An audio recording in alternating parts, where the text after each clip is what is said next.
My name is Melanie Cooper and I'm talking about adjusting Prasarita Padottanasana C.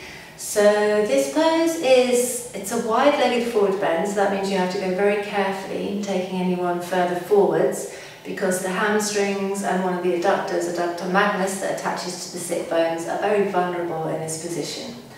Also, when you're taking the arms over like this, the AC joint at the front of the shoulder is very vulnerable, and you might or you might not remember from your physics classes, when you have a long lever, a small force at one end can put a big force at the other end. So you might be adjusting the hands what you think is very gently, but actually it gives a very big action at the other end of the arm.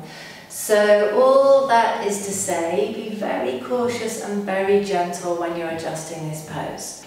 Okay, so inhale, stepping out to the side. Arms to shoulder height. Exhale, interlace the fingers.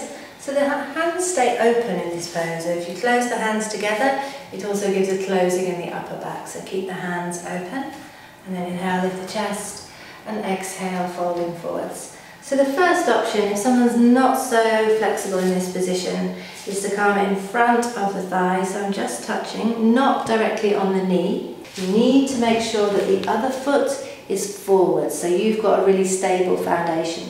Sometimes people will put their whole body weight against your leg, and if you're not really stable, then you could both end up falling over, which is kind of uncomfortable and embarrassing. So make sure that you've really got a nice big stance between your feet so you're very stable. And then I want to internally rotate these forearms, so just gently encourage that internal rotation, and then on her exhalation I just let her go further into the pose. So I'm not really pressing her down, just that she's got the weight of my arms, which are relaxed, resting on her arms. But I'm not actively pushing her down, but she's still going down anyway. When I release, my hand is on the sacrum to make sure she's balanced. And if you can get your leg to go in between the hands, make sure you're not going to stand on the hair. So you stand so the back of your leg is just touching the back. And then take hold of the front of the shoulders and draw the upper back against your leg. And what that does is it gives a very nice opening for the shoulders, and it puts the shoulders in the correct position down away from the ears. And then once you've done that, just really fingertip pressure, very gently easing them down.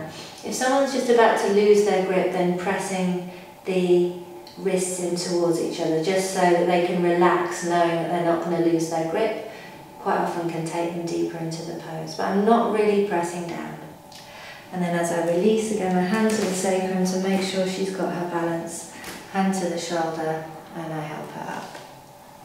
So I always check, after the first time I've adjusted a student in this pose, I always check with them if it was too hard and if it needed to be more gentle next time. Because sometimes you don't feel any resistance, but it still feels very, very intense for the student. So I think with this adjustment is one of those ones where you always need to check with the student if it feels okay to adjust.